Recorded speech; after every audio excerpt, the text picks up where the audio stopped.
Akhirnya hari pertama di akuarium dan menyatakan aku merasa gugup masih belum cukup. Tenang saja, kau bisa mengatasi ini. Kau Ariel, bukan Naira. Aku tegas, bersemangat dan... Oke, mari kita masuk ke karakter. Senyum cerah? Sudah. Sikap ramah? Sudah.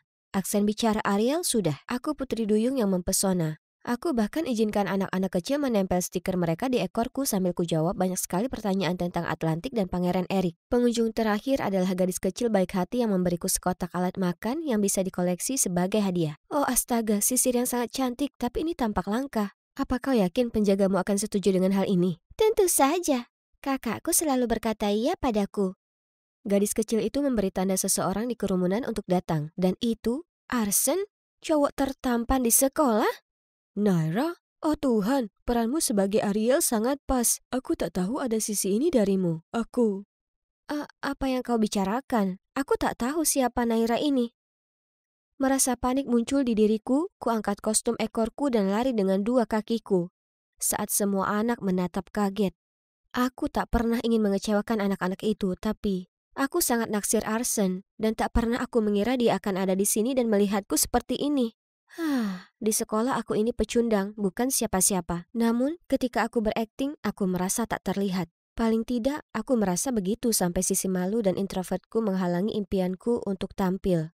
Hari itu, mentor klub drama kami umumkan drama sekolah kami tahun ini adalah Legally Blonde. Aku suka sekali film itu, sampai aku hafal semua dialognya. Aku tak bisa biarkan kesempatan ini terlewatkan, jadi saat mentor tanya siapa yang mau peran utama, sebagai Elle Woods, ku beranikan diri dan angkat tangan. Seisi kelas jadi hening, lalu tiba-tiba tertawa terbahak-bahak.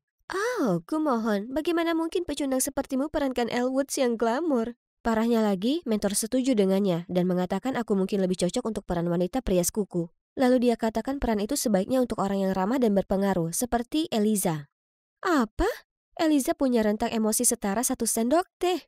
Harus kudapatkan peran ini. Jadi kutunggu hingga pertemuan selesai, lalu bicara dengan mentor secara pribadi. Maaf, peran Elu tidak untuk yang demam panggung. Naira, akan kupertimbangkan kau untuk peran itu, tapi hanya jika kau bisa buktikan padaku kalau kau bisa lakukan ini tanpa rasa takut menguasaimu. Jadi berusahalah berlatih dengan keluar ke publik dan berinteraksi dengan orang asing. Biasakan dirimu sendiri nyaman di depan kerumunan. Bisa kau lakukan itu? Dengan tekad kuat, aku langsung mencari pengalaman bersosialisasi, dan itulah kenapa aku melamar pekerjaan ini di akuarium. Tapi aku tak pernah mengira ada teman di kelas yang akan muncul, apalagi Arsen. Dia bahkan menyusulku saat di sekolah hari berikutnya, bersikeras kalau dia melihatku di akuarium. Dan tipikalku, karena gelisah dan malu, aku berseru. Mungkin kau salah mengira aku dengan saudara kembarku, Cora. Oh, kalau begitu, bisa ku minta nomornya atau bisakah kau aturkan untuk pergi kencan dengannya? Cara dia bersinar dengan penuh percaya diri sungguh mengagumkan. Wah, aku tak menyangka dia begitu menyukai aktingku. Sungguh ironis. Tunggu, bagaimana kalau aku terus perankan Cora dan pergi kencan dengannya? Aku bisa melatih aktingku jadi cewek yang luar biasa ramah ini sembari habiskan waktu bersamanya. Menggiurkan, ya kan? Oke, tunggu di kafe buku dekat sekolah hari Minggu jam 3 sore. Aku akan beritahu Cora soal ini. Aku sudah mempersiapkan untuk kencan ini sepanjang pekan. Setelah melihat banyak tutorial di YouTube, aku akhirnya bisa memadukan tampilan yang berani ini. Yang perlu dilakukan hanya memasang tampilan percaya diri Cora untuk mencocokkannya. Jadi aku berlenggak-lenggok ala Bella Hadid masuk ke kafe. Melewati para pengunjung yang melongo dan menghampiri tempat duduk Arsen dan menyalanya yang sedang membaca. Hai, apa itu buku Rick Riordan? Ya, Heroes of Olympus. Apa kau juga penggemar Riordan? Apa kau bercanda? Aku sudah baca semua karyanya. Iya, memecah ketegangan berhasil. Kami terhubung melalui kecintaan kami pada novel fantasi dan hal-hal kutu buku lainnya. Aku tak ingin kencan ini berakhir, jadi ku ajak dia ikut ke tempat rahasiaku. Aku menutup matanya hingga kami sampai sana. Jadi cowok yang manis, dia menurut saja. Meskipun dia tampak tak yakin akan apa yang terjadi. Saat ku nyalakan lampu dan terlihat arena es, wajahnya berbinar. Kemudian salju turun. Aku merasa seperti adegan dalam film Frozen. Lalu kami menuju arena es tersebut dan Arsen langsung terjatuh di pantatnya. Berhentilah tertawa, ini pertama kalinya bagiku, oke? Arsen yang malu sangat tampan. Aku menuntunnya berkeliling arena dan mengajarinya gerakan. Saat aku menatapnya, kulihat dia balas menatapku dengan senyum lebar di wajahnya. Lalu tiba-tiba dia menarikku dan aku jatuh tepat di pelukannya. Wajah kami begitu dekat dan aku bersumpah kami hampir ciuman. Karena gugup aku mendorongnya menjauh dan dia hilang keseimbangan lalu jatuh tersungkur di es. Tapi dia langsung lompat berdiri dan meluncur mengejarku. Oh, jangan sampai aku menangkapmu. Kalau tidak, kita lihat saja usahamu. Kemarin rasanya seperti mimpi. Kami berkirim pesan tanpa henti, terus hingga kelas terakhir di hari itu, olahraga. Mataku masih terpaku ke ponselku saat ada bola terbang menghantam lututku. Itu dari Eliza. Tepat setelahnya, satu bola lagi datang dan menjatuhkan kacamataku. Aku melindungi diri dengan tanganku dan berharap akan segera usai dan herannya memang benar. Hanya saja Arsen berdiri di depanku, menghadang semua bola itu. Arsen, apa yang kau lakukan di sana? Kami hanya main-main. Main-main? Apa kau tak lihat kau sedang menyakitinya? Lalu Arsen berbalik padaku dan bertanya apa aku baik-baik saja. Apa mungkin dia? Apa dia menyadari akulah cewek yang diajak kencan? Terima kasih sudah membantuku. Kau ini temanku dan juga adik Cora, jadi aku harus menjagamu, ya kan? Oh, dia tak mengenaliku. Itu artinya aktingku luar biasa, ya kan? Lalu kenapa aku merasa sangat tak nyaman soal itu? Meski merasa tak nyaman dengan situasi ini, aku juga terlalu suka Arsen hingga tak bisa menghentikannya. Jadi aku terus pura-pura jadi Cora. Dia bersikap sangat mesra saat kami kencan, dan itu membuat hatiku meleleh. Tapi di sekolah, dia cuma melihatku sebagai adik Cora yang kikuk dan tak berdaya. Dia terus saja membicarakannya dan menatap kosong seolah-olah ada imajinasi Cora di sana. Aku mulai merasa terganggu karena Arsen hanya suka karakter percaya diri, seru dan spontan yang kuciptakan. Bukan Naira yang pemalu. Tapi aku tak bisa menyalahkannya, bahkan aku sendiri tak menganggapku bisa disayang. Mungkin itulah kenapa ibuku meninggalkanku dan tak mau repot-repot menulis surat atau menelpon. Aku tak bisa lagi melakukan ini. Aku tak bisa memberi Arsen harapan palsu dari karakter yang tak nyata. Jadi kutulis surat ke Arsen memberitahunya kalau Cora akan pergi belajar ke luar negeri selama 3 tahun. Dan hubungan ini tak akan berhasil. Arsen terus mengirim pesan tanpa henti dan bahkan datang ke rumahku untuk mencari Cora. Dan menangis saat kukatakan padanya dia sudah pergi. Aku merasa sangat tak enak, tapi itu satu-satunya cara untuknya berhenti membayangkan Cora. Seiring waktu, rasa sakitnya akan memudar, ya kan? Sejak hari itu, Arsen selalu mencariku di sekolah dan secara konsisten bertanya tentangnya. Ini tak luput dari perhatian Eliza, yang jelas jadi iri. Waktu makan siang datang dan Eliza bersama dengan pengikutnya tiba-tiba mendatangiku. Kenapa begitu kesepian? Apa Arsen sudah mencampakkanmu? Ku coba mengacuhkannya dan memakan makan siangku, tapi dia tak tinggalkan aku sendiri. Baiklah kalau begitu, akan kubantu kau. Arsen, hai. Apa kau tahu kalau Naira di sini sangat terobsesi denganmu? Dia bahkan akui kalau dia suka mengikutimu kemana-mana seperti penguntit. Seram sekali. Hah? Ngomong apa cewek ini? Sekarang semua orang menatapku, menghakimiku atas sesuatu yang bahkan tak benar. Aku muak dengan Naira menjadi pecundang. Andai saja. Ya, andai kepribadian Cora membantuku membela diri. Diamlah. Aku dan Arsen memang berteman, memangnya kenapa? Kenapa kau harus mengarang sesuatu tentangku? Itu karena kau iri denganku? Apa? Aku? Iri denganmu? Kau suka Arsen, ya kan? Aku kasihan padamu. Sungguh, apa kau akan ganggu semua orang yang dia ajak bicara? Menyedihkan sekali. Begitulah, orang-orang berkomentar tak enak ke Eliza. Dia tak bisa apa-apa kecuali kabur merasa malu. Sementara aku tiba-tiba menerima pujian karena membela diri melawan penindas di sekolah. Orang-orang suka aku seperti ini. Jadi mungkin ini waktu yang baik untuk mengubah penampilanku. Keesokan harinya di sekolah aku mulai dandan dengan tegas dan memakai lensa kontak dan bukan kacamata kutu buku. Teman sekelasku sepertinya menyukai tampilan baruku. Mentor klub dramaku juga mengubah sikapnya terhadapku. Aku bahkan mendaftar OSIS dan popularitasku meningkat, dan begitu juga lingkaran pertemananku. Dunia terbuka padaku, tapi anehnya berada di sekeliling orang sepanjang waktu rasanya tak nyaman dan melelahkan. Aku bahkan tak bisa benar-benar bicara dengan salah satu dari mereka, karena kami bahkan tak dekat, jadi aku merasa tersisih. Saat tiba waktunya lelang kencan amal, jadi anggota komite dewan artinya aku ditunjuk sebagai lajang. Itu artinya semua orang yang ikut acara ini akan bertaruh untuk mengajakku kencan. Dan uang tadi akan masuk ke dana sekolah untuk membangun kafe yang baru. Itulah bagaimana aku berakhir di sini, di atas panggung lelang. Ku coba sebaik mungkin bersikap santai untuk kumpulkan uang sebanyak mungkin.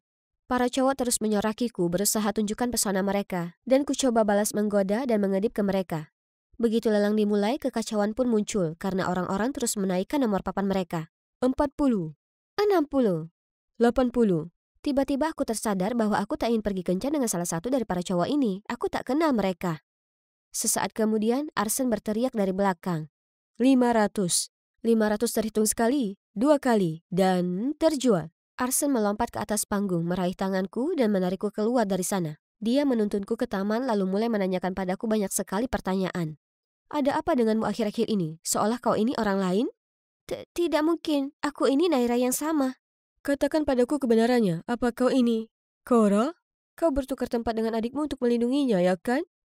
Oh, Cora, aku sangat merindukanmu. Bahkan setelah sekian lama, dia masih jatuh cinta dengan Cora. Bahkan sekarang saat aku mengubah diriku sendiri, dia masih tetap tak melihatku sebagai Naira. Arsen, aku tak bisa. Lalu aku hanya kabur dari sana. Setelah semalaman menangis hingga tertidur, aku kembali ke sekolah. Mendapati diriku dipanggil ke ruang kepala sekolah dengan Eliza yang menyeringai. Di sana dia tunjukkan ke kepala sekolah video rekaman percakapanku dengan Arsen kemarin malam. Yang jadi bukti bahwa seseorang telah menggantikanku di sekolah. Jika ini benar, aku bisa dikeluarkan. Oh, tidak. Panik, aku mengarang kebohongan bahwa aku mengidap bipolar dan kadang aku berubah pesona lain dan berakting. Kepala sekolah tampak bingung, tapi dia bersikeras aku harus temui terapis sekolah. Aku tak punya pilihan kecuali setuju. Dan sebenarnya itu sungguh baik bagiku. Lewat pembicaraan dengan terapis, aku akhirnya bisa terbuka tentang masa laluku. Sejak aku masih kecil, aku selalu sangat pemalu. Kukira itu sebab ibu meninggalkan aku saat ia berpisah dari ayah dan pindah. Dia bahkan tak menghubungiku sama sekali. Aku tahu kutu buku kekanakan sepertiku tak akan pernah jadi orang yang bisa diajak bicara. Syukurlah ayahku datang menjemputku setelah itu. Membayangkan menghadapi teman-temanku di bus membuatku mual. Apa kau sungguh sedih karena tak ada ibu di sisimu? Aku hanya tak tahu kenapa ia meninggalkanku tanpa sepatah kata pun. Apa aku ini pecundang di matanya? Sayang, dengar, ibumu mencintaimu. Dan alasan kau tak menerima surat apapun darinya adalah karena kusembunyikan itu semua darimu. Apa? Kenapa ayah lakukan itu? Karena aku sangat terluka setelah ibumu pergi, sampai kupikir akan lebih baik jika aku dan kau bisa melupakan segala tentangnya. Aku minta maaf. Apa ayah tak tahu betapa buruk yang kurasakan tentang diriku sendiri selama bertahun-tahun hanya karena keegoisan ayah? Aku segera lari masuk ke rumah. Aku tak bisa melihat ayah sekarang, dan malah melihat ibu dan Cora duduk di ruang tamu. Mereka berdua bergegas mendatangiku dan memelukku. Iya, karakter Cora tak sepenuhnya buatan. Malah itu berdasarkan saudara kembarku yang asli. Sosok kecil diriku yang berusia 5 tahun selalu menempel di samping Cora, bersembunyi di balik bajunya saat dia dengan tegas membelaku melawan semua yang berani menggangguku. Aku selalu mengaguminya. Ternyata saat ayah dapat telepon dari sekolah, ayah menyadari tindakannya telah menyebabkan penderitaanku. Jadi ia kerahkan semua kemampuannya untuk menghubungi ibu dan membawanya dan Cora dari LA ke sini. Ibu terus minta maaf padaku, mengatakan ia selalu menyesal karena meninggalkanku. Melihat mereka semua menangis seperti itu, hatiku rasanya sakit, tapi di saat yang sama merasakan kehangatan. Setelah sekian lama, perseteruan keluargaku akhirnya selesai. Tepat di saat itu, bel pintu berbunyi. Itu Arsen. Naira, apa itu pacarmu? Apa? Aku langsung menariknya pergi dan kali ini aku mengakui semua kebenaran kepadanya. Kukatakan padanya bagaimana aku bohong soal gadis di akuarium itu Cora. Karena aku tak mengira dia akan menyukai aku yang asli karena aku tak percaya diri. Tapi perasaanku padanya nyata, itulah kenapa ku coba begitu keras untuk mendekatinya. Tapi kupikir setelah ia tahu kebenarannya ini akan berakhir, jadi aku pergi saja. Akhirnya aku kembali. Aku di LA selama libur musim dingin, habiskan banyak waktu dengan ibu dan Cora, dan untuk temukan jati diriku. Aku sadar introvert bukan sesuatu yang perlu dikhawatirkan. Aku jeli dan hal ini akan sangat membantu minat aktingku, bukan begitu? Semester ini akan kucoba membuat mentor klub dramaku terkesan. Tak ada cowok yang akan menggangguku lagi. Dan itulah saat kulihat Arsen melambai padaku dengan buket bunga besar di tangannya. Arsen, kau sedang apa di sini? Kukira kau masih marah padaku. Iya, aku banyak memikirkannya. Dan jujur yang terjadi di antara kita jadi rumit. Jadi aku ingin lebih mengenalmu lagi. Hanya saja kali ini bisakah kau jadi dirimu yang sesungguhnya? Karena aku sangat ingin mengenal Naira. Bagaimana? Ya, aku suka itu. Aku berlari menyusuri lorong lalu berhenti di depan pintu kelas. Aku terlambat lagi. Nona Anderson, apa alasanmu hari ini? Pagi, Pak. Maaf. Tapi spanielku menyembunyikan sepatuku, lalu aku tersandung sebuah paket di dekat pintu depanku. Lalu mobil rongsokanku tidak mau menyala dan... Sudah cukup. Ya Tuhan, silakan duduk. Ashley sudah hadir. Apa? Begitu banyak alasan yang aku buat dengan sempurna. Pak O'Shaughnessy pasti akan membiarkannya begitu saja, tapi dia harus merusaknya. Aku Ashley, aku cantik, aku sempurna, semua orang menyukaiku. Ya, tidak ada yang menyukai hewan peliharaan guru Ashley. Menurutmu aku terlalu kasar padanya? Tanyakan saja kepada siapapun tentang Ashley May Anderson. Ayah Ashley adalah seorang dokter hewan dengan medali keberanian. Mereka bahkan makan malam dengan presiden di Gedung Putih. Untuk ulang tahunnya yang ke-16, dia menyewa klub paling mewah di pusat kota selama akhir pekan. Dan David Guetta menjadi DJ. Ashley berkencan dengan 2 mahasiswa pada saat yang sama. Dan ketika mereka mengetahuinya, semuanya menjadi bersifat fisik. Oke, mungkin tidak semuanya benar, tapi siapa peduli? Lihat, karakter utama di sini adalah aku. Hai, nama aku Ashley May Anderson. Aku tahu kebetulan yang aneh kan? Tapi itulah satu-satunya kesamaan yang kami miliki. Karena tidak seperti Ashley yang populer, aku hanyalah remaja biasa yang hanya memikirkan urusannya sendiri. Tapi kemudian dia pindah ke sini dan mengacaukan segalanya. Ini terjadi setiap kali aku membuka loker, dan itu tidak ditujukan kepadaku, tetapi kepada Ashley. Astaga, kenapa para cowok jadi sangat suka pada Putri Sol itu? Aku mengumpulkan seluruh kelompok itu dan melemparkannya ke meja Ashley. Ini kirimanmu hari ini. Oh, aku tidak memerlukan barang-barang itu. Kamu bisa menyimpannya kalau kau mau. Hah, sombong sekali. Aku tahu rumor tersebut tidak semuanya bohong. Baiklah, jika kamu bilang begitu, sering dikira Ashley sungguh menyebalkan sehingga aku mempertimbangkan untuk memasang tanda di lokerku atau semacamnya. Tapi aku rasa kadang-kadang hal itu ada manfaatnya. Seperti ketika aku tidak sengaja menjatuhkan tempat sampah di tempat parkir sekolah. Tapi setelah mengetahui namaku, petugas kebersihan berkata bahwa ayahku adalah komandannya saat itu dan melepaskanku. Dan percaya atau tidak, kekacauan ini tidak hanya terjadi di sekolah. Suatu kali, keluargaku pergi makan malam dan staf di restoran ini mengira kami adalah Anderson yang lain. Mereka pastilah orang-orang yang sangat penting karena para pelayan yang sangat penuh perhatian menambah minuman kami secara gratis dan memberi kami makanan penutup gratis. Cukup manis kan? Hanya ketika kami hendak berangkat, segalanya hampir berubah menjadi kacau ketika manajer menjabat tangan ayahku dan berkata, "Terima kasih atas pelayananmu." Ayahku tampak bingung, tapi untungnya aku menyeretnya pergi sebelum mereka menangkap kami. Maksudku, Ashley telah menikmati keistimewaan ini sepanjang hidupnya. Jadi wajar saja jika aku mendapatkan sedikit manfaat darinya. Terutama karena aku harus menanggung julukan versi Walmart. Bagaimanapun, kembali padaku, aku tiba di rumah dan menemukan seorang cewek dengan mata berkaca-kaca duduk di teras depan kami. Dia pasti salah satu mantan Billy. Jika kakakmu playboy dan disukai banyak perempuan, kamu akan segera terbiasa dengan hal ini. Masa pacarannya lebih singkat daripada gel rambut, dan dia selalu merasa kesel pada mereka seperti Mandy, terlalu dekat, Katie, terlalu dramatis, Maggie, terlalu genit, dan masih banyak lagi. Kemudian, begitu ranselku menyentuh lantai kamar tidur, pintuku terbuka. Hei, aku butuh bantuan. Apa? Butuh bantuan untuk berbaikan dengan Barbie yang menangis di luar sana? Dia cuma sejarah kuno. Lihat ini, namanya Jane Brown. Bukankah dia cantik? Aku segera mengenalinya. Dia adalah pelayan yang terus dia incar beberapa hari yang lalu. Sekarang dia butuh bantuanku untuk mengajaknya kencan dan tidak terlihat. Menyeramkan. Jadi aku menyarankan untuk membawanya ke pesta temannya Alexander akhir pekan ini. Bagaimana kamu tahu tentang itu? Bukankah itu eksklusif untuk orang keren? Memangnya aku mau? Mereka tidak sengaja menambahkanku ke obrolan grup karena mereka mengira aku adalah Ashley. Oh, benar. Ashley yang seksi. Kamu harus datang juga. Aku akan bersama Jen, dan Victor akan datang ke sana. Tunggu, aku akan menemui orang yang aku suka di pesta bodoh itu? Daftarkan aku.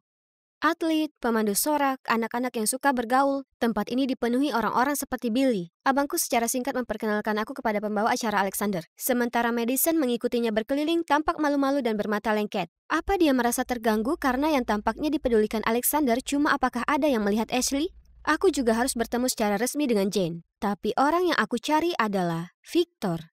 Dia lebih dari sekadar wajah imut di tengah keramaian. Dia selai kacang untuk roti tawarku. Tapi sebelum aku bisa berbicara dengannya, sekelompok cowok muncul entah dari mana. Ini Ashley? Oh man, kupikir dia seharusnya cantik. Tapi jangan tersinggung. Nilainya 6 kalau kamu menyipitkan mata. Aku sudah menyipitkan mata sekarang dan kamu sendiri bahkan belum mencapai angka 2. Tapi jangan tersinggung. Apa katamu? Jangan khawatir, kamu masih bisa mengejar cewek cantik. Mereka hanya perlu tidak bisa melihat. Kerumunan itu tiba-tiba terdiam dan menatap kami. Pesta ini jelek sekali, dasar para pecundang. Tempat manapun lebih baik daripada lubang neraka elitis yang pengap itu. Tapi sayang sekali aku tidak sempat berbicara dengan Victor. Dia sahabat Billy dan sering datang ke tempat kami setiap hari. Tapi kini tidak lagi. Sepertinya dia menghindariku sejak aku bilang padanya aku punya perasaan padanya. Tadinya aku akan selesaikan masalah dengannya malam ini, tapi kemudian orang-orang brengsek itu merusaknya. Apa aku perlu mencetak kaos sendiri yang bertuliskan aku Ashley, kamu pasti mencari Ashley. Keesokan harinya saat mencari Victor, aku mendengar seseorang memanggil namaku. Tapi aku berbalik hanya untuk melihat Alexander memanggil, Ashley. Sangat mengganggu. Aku melihatnya mendekatinya, tapi dia bilang pria seperti dia membuatnya bosan, lalu mulai membuat daftar semua kekurangannya. Aduh, kasar. Sejak saat itu aku berusaha sekuat tenaga untuk menghindari Ashley, dan mengira hidupku akan ringan dan berangin. Tapi tidak. Sebaliknya, aku mendapati diriku berada dalam serangkaian peristiwa yang tidak menguntungkan. Suatu hari, setumpuk majalah keagamaan muncul secara acak di depan pintu rumah kami. Tapi yang paling menarik adalah, semuanya ditujukan khusus kepada aku. Dan sama sekali tidak ada cara untuk meyakinkan keluarga dan tetanggaku kalau aku bukan anggota gereja Scientology. 2 hari kemudian, semua baju bersihku memiliki noda dan lubang aneh. Sampai aku harus meminjam baju Billy. Hari itu aku pergi ke sekolah dengan memakai seragam tua yang terlihat seperti orang cebol. Lalu, pada hari Senin ini, aku menjadi pusat perhatian dengan tampil dengan wajah penuh jerawat dan plester. Ya, itu karena aku terbangun karena jerawat kistik yang tak terhitung jumlahnya dan tidak memiliki cukup tambahan. Hal ini mengakibatkan aku dipanggil mami selama 5 hari berturut-turut. Tapi yang terakhir adalah mobilku mengalami 2 ban kempes. Jam terus berdetak, jadi aku meminta Billy untuk mengantarku ke sekolah. Namun dia langsung menolak, mengatakan dia sudah berjanji untuk menjemput Jane. Tak ada pilihan lain, aku harus mengendarai sepeda lamaku. Ketika aku melihat mobil Billy di jalan masuk, kepicikanku menguasai diriku. Jadi aku memercikkan karton susuku yang setengah kosong ke kaca depan.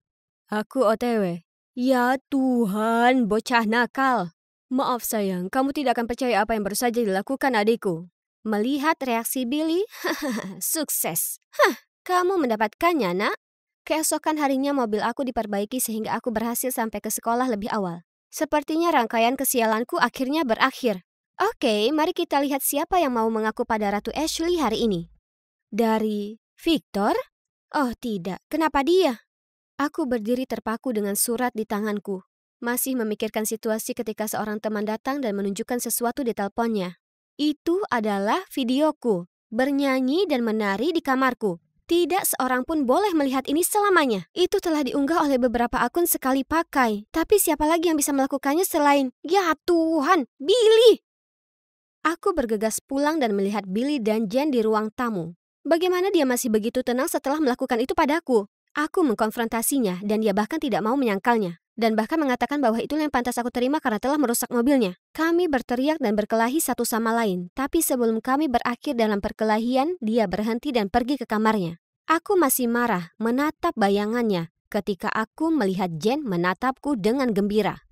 Jangan terlalu menyalahkan adikmu yang sial, sayang. Akulah yang menarik talinya. Apa? Jen? Tapi kenapa? Kami hampir tidak pernah berinteraksi. Lalu dia melanjutkan tentang semua kesialanku akhir-akhir ini karena ulahnya. Ya, yang disebutkan kesialanku selama ini adalah Jane. Itu karena mencuri Alexander dari adikku. Dia cinta pertamanya. Tahukah kamu betapa patah hati Zoe? Tunggu, Zoe siapa? Dan kenapa aku memilih untuk bergaul dengan Alex yang playboy itu? Pujian untuk gadis ini karena mengira aku bisa mencuri pacar seseorang. Halo, aku masih berjuang dengan cintaku seumur hidup ini. Aku coba memberitahu kalau dia salah, tapi dia tidak mau dengar. Berhentilah menyangkalnya, aku tahu itu kamu. Kamu Ashley dari SMA IS dengan ayah dokter hewan, itu sudah mencentang semua kotak. Tunggu, ada lagi Ashley May Anderson di sekolah kami. Dia Ashley dengan EY. Aku Ashley EIGH. Ayahnya adalah seorang veteran perang. Ayahku adalah seorang dokter hewan. Oh, sial. Astaga, dia menyusun rencana rumit ini mendekati Billy hanya untuk membuatnya berhasil. Dan sebagian besar berhasil, selain karena salah orang. Sungguh luar biasa. Jen meminta maaf dan berjanji akan menghapus video tersebut. Namun, dia ingin aku membantunya membalas dendam pada Ashley sebagai balasan. Aku tidak ingin terlibat, tapi aku juga tidak ingin berada di sisi buruknya lagi. Jadi aku dengan enggan menyetujuinya. Tapi, kalau dipikir-pikir, cerita Jen kurang tepat. Ashley tampaknya memiliki sikap yang lebih suci darimu dan memiliki puluhan pengagum yang mengantri. Kenapa dia harus berada di antara mereka? Belum lagi, Alexander adalah playboy terkenal yang ditolak dengan kejam oleh Ashley. Aku yakin ada lebih dari itu. Benar saja, berkat video itu, kehidupan sekolahku kini menjadi lebih canggung dari biasanya. Tapi itu tidak masalah karena aku terlalu sibuk dengan operasi Ashley. Misi hari ini dekati dia setelah latihan pemandu sorak. Aku berdiri di sudut di belakang baku penonton menunggu kesempatan. Tapi sebelum aku menunjukkan diriku, aku melihat Madison berjalan mendekat mengatakan sesuatu kepada Ashley dan kemudian pergi. Setelah itu, Ashley mulai menangis. Aku tidak tahu apa yang terjadi, tapi aku merasa kasihan padanya. Jadi aku mencoba menghiburnya, tapi dia terus mengabaikanku. Dengar, kamu bisa membuat Ratu S bertindak semaumu, tapi aku tahu kamu juga punya perasaan. Kupikir ada hal lain yang ingin kamu bagikan padaku, bukan cuma namanya. Dan itu seperti aku menarik tuas yang mengeluarkan semua emosinya yang terpendam dan kami melakukan percakapan dari hati ke hati sepanjang sore. Seperti dugaanku, keadaan tidak seperti yang terlihat. Sebaiknya kita membicarakan hal ini satu sama lain. Jadi aku mengadakan pertemuan di kafe di South Coast Plaza karena mereka tidak berani membuat keributan di depan umum, bukan? Bagaimanapun, Ashley mengklarifikasi bahwa Alexander dan dia tidak punya hubungan apa-apa, sambil meyakinkan Zoe bahwa dia pantas mendapatkan pria yang jauh lebih baik darinya. Tapi Alex sangat manis padaku. Dia memberiku hadiah ini pada peringatan 1 bulan kami. Apa dia bilang itu milik neneknya? Ya, dia mencoba memberiku hadiah yang serupa di hari ulang tahunku. Menurutku kamu menghindari peluru ketika kalian berdua putus. Tolong, lihat dirimu dulu. Kamu terlalu menggoda banyak cowok dan tetap bersikap sombong dan angkuh. Turunlah dari tembok tinggi itu. Ashley tampak benar-benar terluka oleh kata-kata Jen sehingga dia butuh beberapa saat untuk angkat bicara. Aku muak dan lelah menjadi gadis populer yang harus memenuhi harapan semua orang. Itu terlalu melelahkan. Aku pikir pindah ke sini berarti awal yang baru, tapi semua orang masih memiliki kesan terhadapku yang sepertinya tidak dapat aku ubah. Kami semua saling memandang dengan bingung ketika melihat betapa menyedihkan situasi Ashley sebenarnya. Kami tidak tahu ada begitu banyak kerugian menjadi populer di SMA. Ashley, kamu tahu kamu bisa menjadi dirimu sendiri kan? Dunia harus menerimamu apa adanya. Jika orang lain tidak menyukaimu, biarlah. Ya, jika tidak, itu masalah mereka, bukan masalahmu. Kamu tidak bisa selalu mengubah dirimu untuk menyenangkan semua orang karena tidak ada yang seperti itu. Aku tidak ingin setuju dengannya, tapi dia ada benarnya. Biarkan seluruh dunia mengetahui Ashley yang asli. Dan kamu juga, Zoe. Suatu hari nanti kamu akan temukan pria baik yang mencintaimu apa adanya. Baiklah, gadis-gadis, selesai. Sekarang aku harus mengatasi kekacauanku sendiri. Billy mengetahui kebenarannya dan sekarang dia membuatku takut. Tapi aku bersumpah aku jatuh cinta dengan pria ini. Aku harus pergi. Sampai jumpa. Aku tidak percaya aku mendukung orang yang menjebakku dan komplotannya untuk bersama. Tapi inilah aku. Tangkap dia, harimau. Senin berikutnya, Ashley berjalan ke kelas dan makan siang denganku, bukan dengan Madison dan kelompoknya. Dan tentu saja, hal ini tidak luput dari perhatian. Kamu meninggalkan kami demi dia? Siapa dia? Adikmu yang tidak seksi? Sebelum aku sempat membalas, Ashley berdiri dan melepaskan kekesalan batinnya. Inilah aku menjalani hidupku sebagai diriku yang sebenarnya. Jika ada di antara kalian ingin mengatakan sesuatu tentang hal itu, doronglah ke tempat yang tidak terkena sinar matahari. Bunda Maria, Yesus, dan Roh-Roh Kudus, siapa yang tahu dia memilikinya? Kata-katanya benar-benar menghancurkan hyena itu. Lalu tiba-tiba seseorang meraih pergelangan tanganku. Victor? Pelan-pelan, kemana kau membawaku? Selain itu, kamu salah orang. Dan juga salah alamat untuk ini. Kamu sendiri yang harus memberikannya padanya. Sebenarnya aku mengirimkannya ke gadis yang tepat, tapi ternyata dia masih belum membukanya. Tunggu, apa? Dan kamu benar, aku harus memberitahunya sendiri. Hanya saja Billy dan aku membuat kesepakatan kalau aku tidak boleh mendekati adiknya. Jadi aku pikir lebih baik menghindarimu. Tapi mendengar Ashley berbicara tentang menjadi dirinya sendiri, membuatku sadar bahwa aku muak menyembunyikan perasaanku. Aku akan membuat Billy melihat betapa tulusnya sayangku padamu. Sebelum aku melakukan itu, Ashley, aku menyukaimu. Dan, maukah kamu pacaran denganku? Ya, maksudku, ya, menurutku itu keren. Ini benar-benar di luar impian terliarku. Aku tidak hanya punya teman baru, tapi juga pacaran dengan cowok idamanku. Keberuntungan akhirnya tersenyum padaku.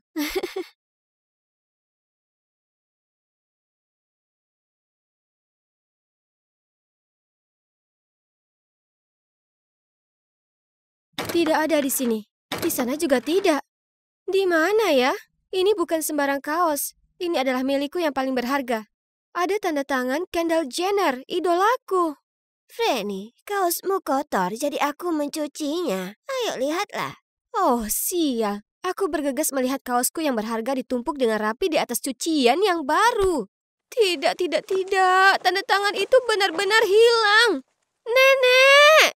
Benar, orang yang bertanggung jawab atas kaos polos yang tidak diinginkan ini adalah nenekku, yang baru saja pindah bersama kami setelah kakek meninggal. Awalnya hal ini terasa menyenangkan karena kenanganku tentang nenek berasal dari masa kecilku yang bahagia bersamanya. Tapi sekarang aku menarik kata-kataku, dia benar-benar bencana. Asal kau tahu, dia sudah tua tetapi masih ingin belajar menggunakan media sosial. Ibuku bahkan membelikannya iPhone 14 terbaru, sementara aku, putrinya tersayang, terjebak dengan iPhone 8 yang payah ini. Sejujurnya dia cuma butuh jenis ponsel jadul yang hanya bisa menerima panggilan. Dengan sifat pelupanya, dia akan lupa semua kata sandi. Jadi yang paling tepat memang masuk saja dengan iCloud-ku. Toh ponsel ini akan jadi milikku. Oh, pemuda itu tampan juga. Kau juga berpikir begitu? Memang, daya tarik Josh tak ada duanya. Dia sungguh pria idaman setiap gadis. Idamanmu juga kan? Seolah aku punya kesempatan, dia terkenal dingin dan tak ada gadis di sekolah yang membuatnya tertarik. Ya, mungkin cuma itu satu-satunya waktu kami sependapat soal Josh.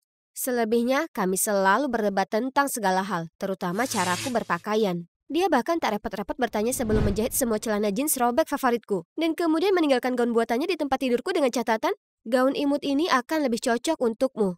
Aku dulu sukai gaun yang dia buat saat usiaku 5 tahun. Tapi siapa yang masih memakai gaun seperti ini sekarang? Bukan itu saja, dia selalu mengomeliku karena meluruskan rambut dan bukannya membiarkannya keriting alami. Karena itu lebih manis.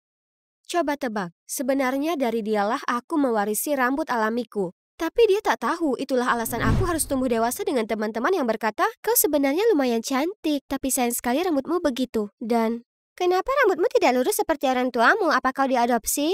Kata-kata menyakitkan itu membuatku sangat membenci rambutku dan menginginkan rambut lurus yang indah dan halus, seperti rambut Kendall Jenner. Jadi tentu saja aku akan terus meluruskannya setiap hari, tidak peduli apa yang dikatakan nenek. Syukurlah keluhan-keluhan itu akhirnya akan berakhir besok, karena aku akan kembali ke sekolah setelah liburan musim panas. Yeay! Hah? Apa yang ramai diperbincangkan semua orang? Pada saat itu, guru masuk dan mengumumkan bahwa kelas kami akan kedatangan murid baru yang sangat istimewa. Kemudian, sosok yang sangat familiar masuk ke kelasku. Itu nenekku? Apa-apaan ini? Apa dia tersesat dalam perjalanan ke bingo atau apa? Sungguh memalukan. Mungkin jika aku diam tak bergerak, dia tak akan melihatku dan tak akan ada yang tahu kalau itu nenekku. Oh sayangku, kau lupa jus jerukmu. Semua mata tertuju padaku. Ya ampun, tolong bantu aku menghilang dari planet ini. Setelah kelas selesai, aku harus menyelinap keluar secepat mungkin untuk menghindari makan siang dengan nenekku. Tapi sahabatku Fred tidak berhenti menggodaku. Tiba-tiba aku mendengar seseorang tertawa keras di seberang ruangan. Nenek!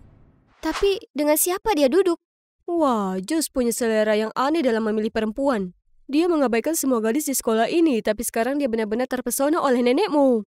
Astaga, mengapa dia mengganggunya? Josh pasti merasa tak nyaman. Aku segera menghampirinya, meminta maaf dan menarik nenekku pergi. Dalam perjalanan pulang dari sekolah, nenek menceritakan hari-harinya seperti anak kecil kebanyakan. Apa kau tahu kalau mereka punya mesin penjual otomatis di lorong dengan berbagai macam camilan? Itu jenius. Dan astaga, kampusnya besar sekali. Aku hampir mengompol saat mencari kamar kecil. Katakan padaku bagian mana lagi yang lucu? Ini hanya membuktikan kalau orang seusianya harus ada di panti jompo, bukan SMA. Aku perlu bicara dengan ibu. Jadi saat ibu akhirnya sendirian di dapur, aku langsung bertanya padanya. Bagaimana nenek bisa ada di kelasku? Ternyata saat orang tuaku mengundang nenek untuk tinggal bersama kami, dia memberitahu mereka kalau dia mau asalkan dia bisa bersekolah. Kupikir itu ide yang bagus. Itu berarti dia tak akan kesepian di rumah sepanjang hari, karena kau akan menemaninya. Selain itu dia sudah menghabiskan seluruh hidupnya mengurus keluarga kita. Jadi sekarang giliran kita menjaganya, kan? Iya, kurasa ibu menyampaikan beberapa poin yang valid. Tapi siapa sangka nenek bisa mengubah kehidupan sekolahku seperti ini. Dia menempel padaku sepanjang hari, makan apapun yang aku makan, mendengarkan musik yang aku dengarkan, bahkan bergaul dengan teman-temanku. Parahnya, dia menceritakan semua cerita masa kecilku yang memalukan. Bagaimana dulu aku makan pasta gigi karena iklannya bilang itu bisa dimakan, dan aku mengerami telur ayam untuk melihatnya apakah bisa menetas. Tapi bukan itu bagian terburuknya. Dia mematahkan catokanku. Jadi sekarang aku terpaksa memakai topi bodoh ini. Sungguh menjengkelkan. Ada berita baru. Apalagi kali ini? Joe sudah menemukan gadis impiannya dan dia ada di sekolah kita. Tidak mungkin. Tidak pernah ada gadis yang menarik perhatiannya. Mengapa sekarang? Franny, apa yang kau lakukan? Aku menunduk dan ups. Tanpa sengaja aku baru saja mengubahnya menjadi Sully dari Monster Inc. Maaf, salahku. Oke, coba kulihat. Seperti yang diceritakan Fred, ini adalah gadis yang dikenal Josh melalui Tinder sebelum dia menghilang secara misterius. Moore, 17 tahun, bersekolah di sekolahku dan... Tunggu, dia hanya punya foto ini? Yang bisa kulihat hanya rambut coklat keritingnya. Entah dari mana seseorang menyambar topiku. Itu pasti Fred yang ingin membalasku karena insiden chat tadi. Aku berbalik untuk mengomel padanya, tapi yang kulihat adalah nenek dengan topiku di tangannya. Freddy, rambutmu sangat indah. Mengapa harus ditutupi? Dan juga baju ini, gaun yang kubuatkan untukmu jauh lebih cocok dengan rambutmu. Cukup, tak mungkin aku membiarkan orang melihatku dengan rambut jelek dan pakaian nenek-nenek seperti itu. Tolonglah, Nek. Tinggalkan aku sendiri dan jangan merepotkanku lagi. Ini sekolahku, dan kehadiranmu di sini membuatku malu. Dia tampak terkejut dan hendak berkata sesuatu, tapi langsung pergi tanpa sepatah kata pun. Jadi, sudah seminggu sejak terakhir kali kami bicara. Sepertinya aku tak lagi jadi perhatiannya karena dia sudah mendapatkan teman baru. Jadi itu bagus untuk kami berdua, kan? Tiba-tiba aku mendengar suara yang dalam di belakangku. Hai, Franny. Boleh aku bicara denganmu tentang sesuatu? Tunggu, suara ini... Aku segera menoleh dan melihat Josh berdiri di sana, tersenyum padaku. Astaga, ini pertama kalinya Josh mengajak bicara seorang gadis. Semua mata iri tertuju padaku. Aku adalah gadis paling beruntung di sini. Apakah dia akhirnya melihat pesona unikku? Jadi aku kebetulan melihat rambut keritingmu beberapa hari yang lalu. Dan kau terlihat sangat mirip seperti gadis di foto itu. Aku ingin tahu apakah kau... Oh, dia tidak datang ke sini karena aku. Maaf. Tapi aku bukan Moore. Aku bisa melihat kekecewaan di wajahnya. Dia meminta maaf karena salah mengira orang, tapi sebelum pergi, dia tersenyum dan berkata padaku, ngomong-ngomong, kau cantik dengan rambut keriting itu. Benarkah? Rambut keriting yang selama ini susah payah kusembunyikan? Aku tak percaya ada orang di luar sana selain nenek yang menyukainya. Beberapa hari kemudian aku tiba di sekolah dan melihat pemandangan menakutkan. Josh bergandengan tangan dengan Amy. Ternyata dia yang maju sebagai gadis misterius. Mari kita lihat, usianya 17. Benar, rambut coklat keriting, benar. Dan nama belakangnya, Moore. Tidak salah lagi. Tapi aku terus bertanya-tanya, apa yang disukai Josh dari gadis yang terkenal liar ini? Gengnya yang sekarang termasuk nenekku tersayang selalu melakukan trik-trik bodoh untuk mendapatkan perhatian. Lihat, dia tak ada bedanya dengan lampu lalu lintas sekarang setelah berteman dengan mereka. Mereka bahkan mengubah perpustakaan menjadi jalur peragaan busana. Jelas, hal ini segera diketahui pengawas. Tapi, hanya nenekku yang tertangkap karena lamban. Karena itu, dia mendapat surat untuk ke kantor kepala sekolah dan mereka memanggil ibuku. Tidakkah kau merasa konyol bahwa orang seusia ini masih dimarahi kepala sekolah? Sekolah sama sekali bukan tempat untuk nenek. Seni pertunjukan butuh kepribadian yang berani, nak. Aku mungkin sudah tua, tapi semangatku tetap muda.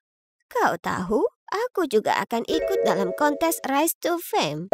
Kurasa aku bisa menang. Aku menoleh ke arah ibu dengan tatapan memohon, namun hanya mendapat senyuman terpaksa dan biarkan saja dia melakukan apa yang dia inginkan. Lagi pula kau akan kalah, kenapa repot-repot? Bagaimana kalau kau mendaftar juga dan kita lihat siapa yang menang? Baiklah, tantangan diterima. Aku akan mengalahkanmu dengan mudah, Nenek. Tunggu dan lihat saja. Akhirnya, Rise to Fame kompetisi tahunan sekolah tiba. 1 tim 3 orang berpartisipasi dalam babak yang berbeda. 2 tim terbaik masuk babak final. Babak pertama, bola tangan sangat mudah bagi kami. Memiliki 2 tipe yang suka olahraga di tim sangat membantu. Sementara tim nenek, yang terdiri dari dia sendiri, Josh, dan si centil Amy, mereka langsung tersingkir. Setelah olahraga adalah babak sudoku. Setiap tim akan bersaing satu sama lain. Yang selesai duluan yang menang. Yang seharusnya mudah karena saat aku kecil dulu sering menghabiskan sore hari yang diguyur hujan untuk bermain ini bersama nenek. Di sisi lain, Amy mengeluh pada panitia kalau babak ini adalah lelucon karena sudoku sudah ketinggalan zaman. Semakin banyak dia bicara, semakin terlihat kalau dia sangat buruk dalam matematika dan angka. Jadi ini seperti mengambil permen dari bayi, kan? Tapi aku lupa kalau nenek ada di tim mereka. Dan tak disangka, Josh juga sangat cerdas. Tak butuh waktu lama bagi mereka memecahkan teka-teki yang sulit. Melihat mereka berpelukan dan merayakannya membuatku kesal. Kalah 1 detik saja dari mereka benar-benar menohok. Fokus, Franny. Kita harus kalahkan mereka di babak negara dan sejarah untuk menang. Tinggal beberapa menit lagi menuju babak final. Aku hendak meninggalkan ruang tunggu ketika tiba-tiba mendengar ding dari ponsel yang tertinggal di kursi. Itu ponsel nenek. Tapi, tunggu. Dia tahu cara menggunakan Tinder? Karena penasaran aku membukanya dan di layar ada semua pesan dari Josh dan Moore yang misterius. Mengapa nenek punya akun ini? Dan mengapa Josh yakin Amy bukanlah orang yang dia cari? Aku segera mencari nenek dan menemukannya di sudut sayap panggung. Namun saat aku mendekatinya, dia menarik tanganku dan memberi isyarat agar aku diam. Kukira kau biarkan nenek tua bergabung di tim sebagai lelucon. Siapa tahu dia sangat membantu. Kau akan menang dengan mudah. Iya benar, aku juga dengar kalau sejarah adalah kelebihannya. Aku hanya butuh dia untuk menyelesaikan babak terakhir ini lalu aku akan langsung menendangnya.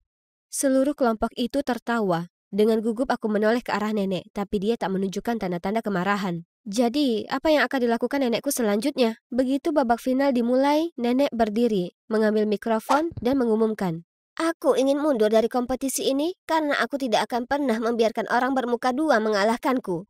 Setelah itu ia pun pergi, dan seluruh penonton mulai ribut, sementara wajah Amy memucat. Namun yang paling mengejutkan adalah ketika Josh juga naik ke atas panggung. Aku juga, aku tidak ingin satu tim dengan pembohong. Lalu dia berjalan pergi dan Amy mengejarnya. Penonton bersorak dan panitia mengumumkan bahwa ini berarti tim kami secara otomatis memenangkan kompetisi. Setelah upacara penghargaan, aku segera pulang ke rumah dan mendapati nenek sedang merenung di taman. Aku diam-diam duduk di sampingnya dan meletakkan tanganku di pundaknya untuk menghiburnya. Dia menatapku, tersenyum lembut dan mulai menceritakan kisah-kisah yang belum pernah kudengar sebelumnya. Aku jadi tahu kalau dia hamil di usia 16 tahun dan putus sekolah. Teman-temannya tidak terlalu baik padanya, jadi dia tidak pernah melanjutkan pendidikannya. Jadi sekarang dia punya waktu, dia memutuskan kembali ke sekolah untuk merasakan masa mudanya yang hilang. Itu sebabnya, Franny, jangan pernah biarkan kata-kata jahat orang lain menyakitimu. Hargai apa yang kau miliki, karena masih ada orang yang mencintai sisi itu dari dirimu. Apa yang dikatakannya sungguh menyentuh dan mengingatkanku akan pujian Josh tentang rambutku. Nenek, jadi ada apa dengan akun Tinder itu? Oh, aku tahu kau sangat menyukai Josh, jadi aku membuat akun untuk mengetahui lebih banyak tentangnya agar aku bisa membantumu. Ternyata, foto profil itu adalah foto nenek saat ia masih muda, sehingga mirip denganku. Moore sebenarnya adalah nama kecilnya. Aku memeluknya dan meminta maaf sebesar-besarnya atas perilakuku yang buruk. Dia menepuk kepalaku dengan lembut, tersenyum dan berkata kalau dia akan membawaku ke sebuah tempat rahasia. Keesokan harinya, aku kembali dengan rambut keriting alamiku dan mengenakan gaun yang nenek berikan. Gaun ini tidak trendy, tapi sangat pas di badanku, dan anehnya, aku merasa cukup percaya diri memakainya. Nenek dan aku masuk dengan riang ke sebuah kafe buku, dan aku melihat Josh. Aku membawa orang yang kau cari ke sini. Kami berdua menatapnya dengan penuh tanya. Maksudmu? Ternyata masih ada satu hal yang belum dia ceritakan padaku. Kalau nama samaran Moore yang dia pasang di Tinder adalah berdasarkan kesukaanku, hobiku, kebiasaanku, selera musikku, dan lain-lain. Dia telah mengumpulkan segala sesuatu tentangku untuk dikirim ke Josh. Aku harus memberitahunya kalau ada seorang gadis yang menarik seperti Franny di luar sana, kan? Itulah mengapa Josh merasa tidak cocok dengan Amy. Kemudian babak kecerdasan membuktikannya, karena dia dan gadis misterius itu memiliki satu kesamaan, kecintaan terhadap Sudoku. Akhirnya, semuanya menjadi jelas. Nenek masih datang ke sekolahku, dan aku sebenarnya tidak keberatan lagi. Dia membawa kue buatan sendiri untukku dan teman-teman, menceritakan kisah-kisah menarik tentang masa lalu dan memberikan nasihat-nasihat terbaik. Yang paling penting, dia membuatku sadar bahwa menjadi diriku tidaklah buruk, rambut keriting dan sebagainya. Hampir lupa, kau juga ingin tahu apa yang terjadi antara aku dan Josh, kan? Ya, kurasa kau harus melihatnya sendiri.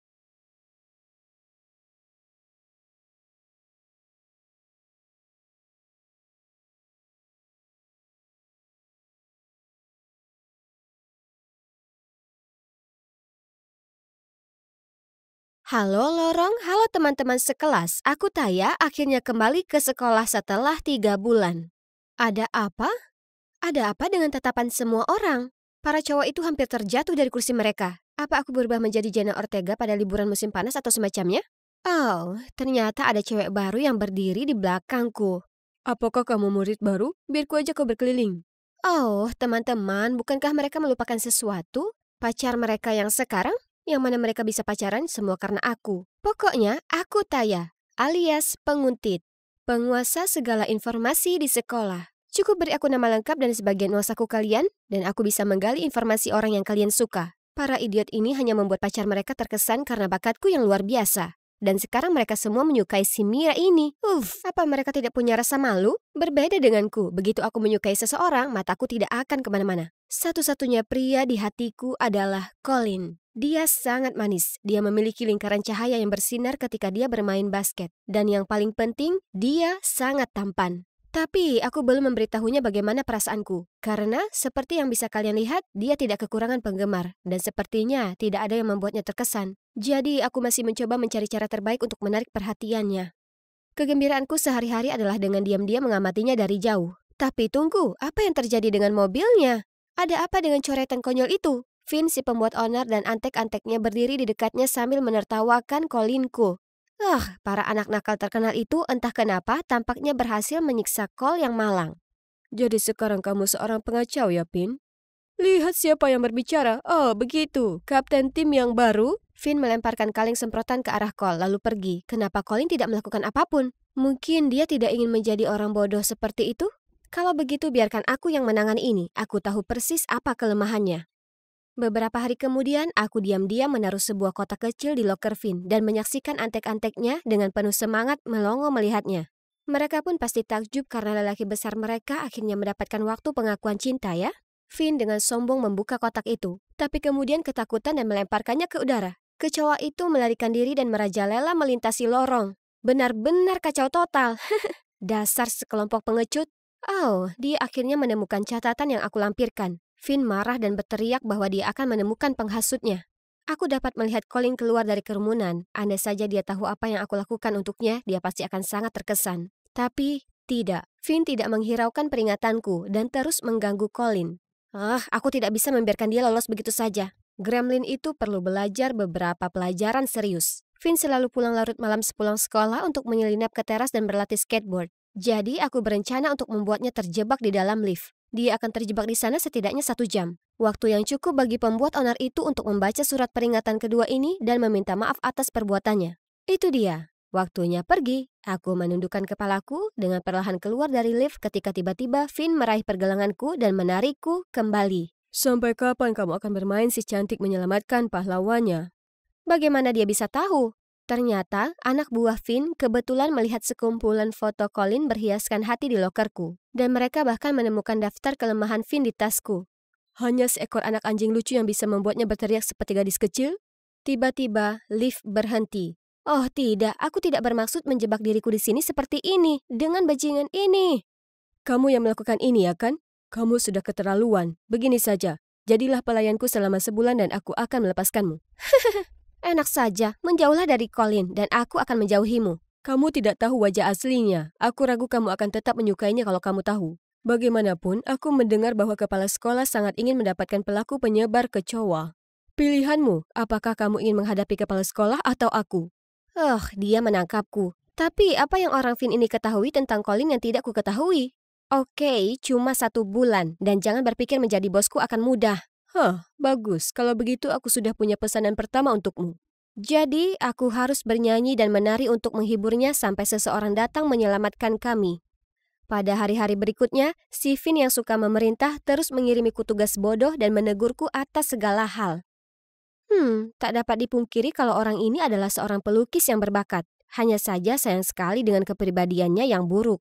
Begitu ada yang melihat kami, dia langsung meluncur pergi, meninggalkanku yang mengejarnya. Dia juga tidak belajar, jadi aku harus mengerjakan semua PR-nya. Dia bahkan menyuruhku berkeliling sekolah hanya untuk membelikannya makanan ringan. Kali ini Finn memintaku untuk meletakkan kue ini di meja Bu Watterson. Apakah dia akhirnya melakukan sesuatu yang baik? Tidak. Betapa bodohnya aku. Ternyata dia menyuntikkan pewarna makanan ke dalamnya untuk mengerjai guru kami. Dan dia merekam video kalau aku yang meletakkannya di mejanya untuk memfitnahku. Kamu harus tinggal sepulang sekolah dan merekam setiap sesi bermain skateboard. Kalau tidak, aku akan memberitahunya. Orang itu sudah keterlaluan. Apa dia memaksaku bekerja lembur sekarang? Dan karena aku sibuk menjadi boneka Finn, aku bahkan tidak punya waktu lagi untuk menjaga Colin. Aku sudah mencoba beberapa kali menanyakan kenapa dia begitu membenci Colin, tapi setiap aku menyebutkannya, dia jadi cemas. Dan ada satu hal lagi yang membuatku penasaran, ada sesuatu yang terjadi pada kaki Finn. Hei, apakah kaki kirimu sakit? Tidak apa-apa, jangan bertingkah seolah kita sudah dekat. Kenapa kamu harus begitu sensitif? Pantas saja tidak ada yang menyukaimu. Oh, tolong, disukai oleh orang sepertimu akan menjadi mimpi buruk. Satu-satunya gadis setingkatku di tempat ini adalah Mira. Dia manis dan lembut. Lagi pula, dia baru saja pindah ke sini dan sudah mendirikan klub seni. Dia tidak bisa membandingkan Putri Duyung kecil dengan Putri Merida. Pada dasarnya kami berbeda. Kudengar kaulah yang mengetahui segalanya di sekolah, kan? Cari tahu tentang dia untukku, ini mungkin misi terakhirmu. Untuk apa? Apakah kamu akan membuat dia mendapat masalah juga? Haha, ini membuktikan bahwa orang yang sok tahu sepertimu tidak tahu apa-apa tentangku. Sepertinya kamu juga tidak memahami Colin sama sekali. Berikan saja ini pada Mira. Ingatlah untuk melakukannya di tempat sepi agar dia tidak merasa canggung. Oh, dia bahkan menarik kartunya sendiri. Sisi pemberontak Finn ini benar-benar mengejutkanku. Tapi kalau dipikir-pikir, kalau Finn terlalu sibuk dengan cinta, dia tidak akan menyiksaku lagi.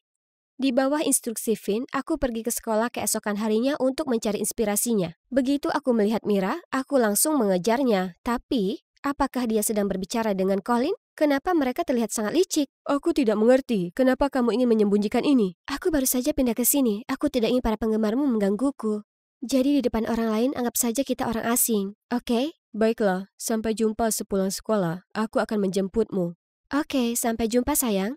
Apa itu tadi? Apakah mereka pacaran? Ini sama sekali bukan kabar baik. Tepat pada saat itu, Finn datang bertanya kepadaku. Kenapa kau tidak memberikan kartu itu padanya? Apa yang terjadi? Lalu aku memberitahu Finn apa yang baru saja aku lihat. Colin menawarkan diri untuk menjemputnya sepulang sekolah, lalu Mira malah memanggilnya sayang. Sepertinya cinta pertamaku telah berakhir bahkan sebelum dimulai. Tapi mereka bahkan tidak punya nyali untuk mengumumkannya ke publik. Colin tidak pantas menerima Mira. Tapi tidak apa-apa. Aku punya rencana. Jadi menurut skemanya, pada dasarnya kami perlu memisahkan mereka. Lalu aku ambil Colin dan Finn ambil Mira. Hari itu, sepulang sekolah, aku membantu Finn mengempeskan ban Colin. Aku tahu aku benci membuat masalah untuk Colin yang kucintai. Tapi ini satu-satunya cara untuk memberi Finn kesempatan untuk menawarkan tumpangan kepada Mira karena dia sedang terburu-buru ke kelas baletnya. Keesokan harinya, Finn membantuku menarik Colin sebagai partner untuk proyek kimiaku. Selama kelas, aku sangat bersemangat dan gugup ketika duduk di sebelah belahan jiwaku. Sampai aku melihat Colin menulis sesuatu untuk Mira dan meninggalkannya di meja labnya. Aku segera menyeret Finn untuk mencuri surat itu.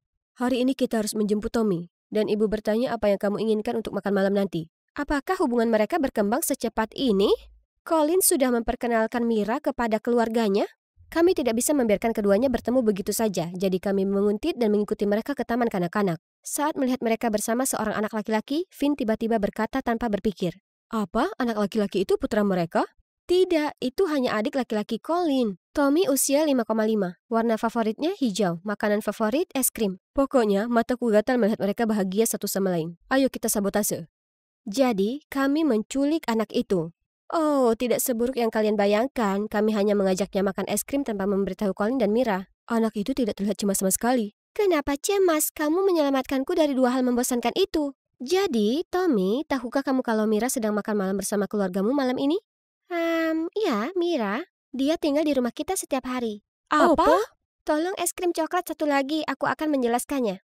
Aku langsung memberinya secangkir es krim baru. Anak ini pintar. Ya, dia tinggal bersama kita karena dia sepupu kita. Apa? Kenapa dia memanggil Colin sayang? Mungkin karena ibu kami selalu memanggilnya dengan nama panggilan yang memalukan ini. Tepat pada saat itu, Mira bergegas masuk ke toko es krim dengan panik. Jadi, kalian sepupu, kenapa menyembunyikannya dari semua orang? Itu karena dia takut orang-orang mengetahui orang tuanya sudah bangkrut. Tidak, itu tidak benar. Jangan mendengarkan anak itu. Ya benar, aku dengar kamu menceritakan semuanya pada Colin. Oke, itu alasannya. Tapi tolong jangan beritahu siapapun tentang ini. Aku segera mengatakan bahwa kami akan sepakat jika Mira berkencan dengan Finn. Pria itu tampak kaget, tidak menyangka aku bisa begitu cerdik ya. Anehnya, Mira tersenyum dan mengatakan dia tidak keberatan berkencan dengan Finn. Karena dia selalu menganggap Finn itu lucu. Hah? Jadi semuanya semudah itu?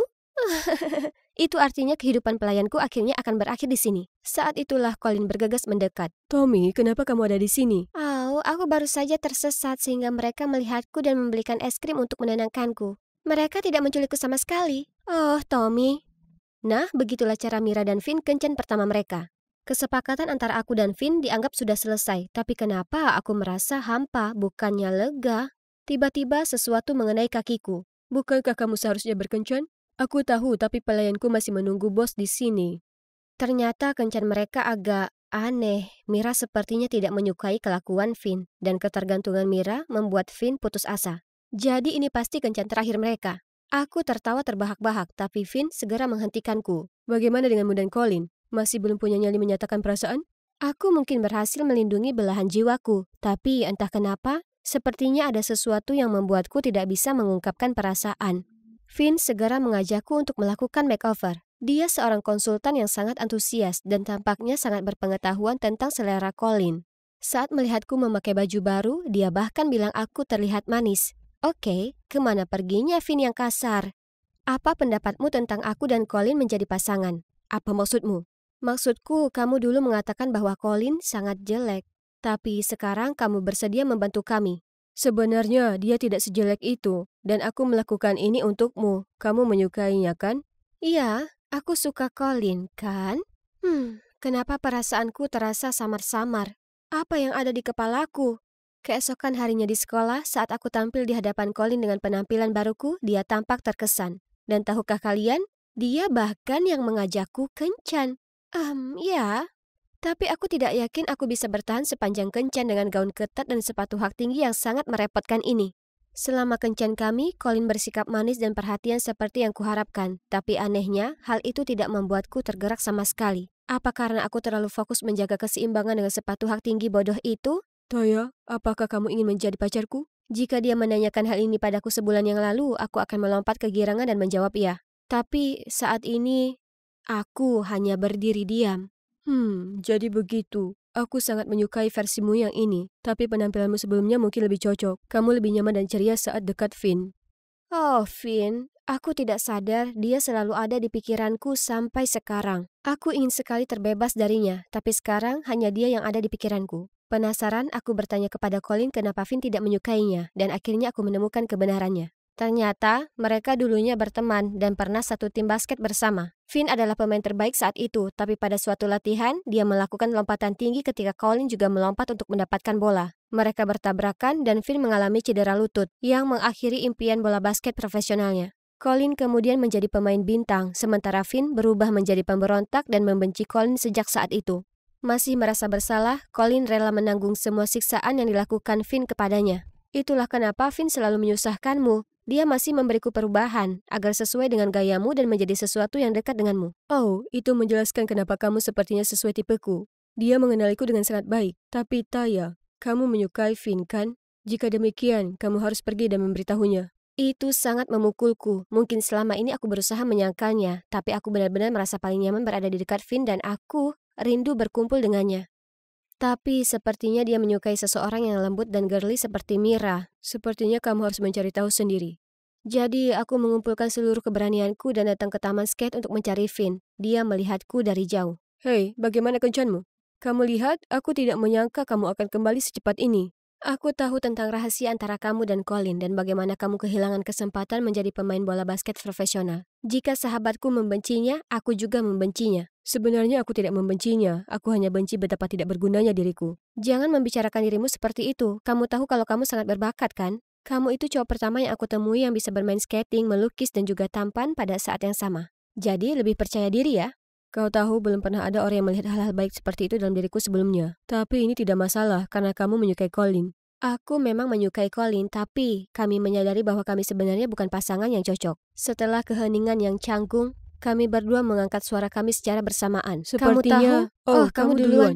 Aku akan mendengarkan. Sepertinya aku menyukaimu. Baiklah. Itu juga yang mau kukatakan. Biarkan aku menjadi pelayanmu kali ini.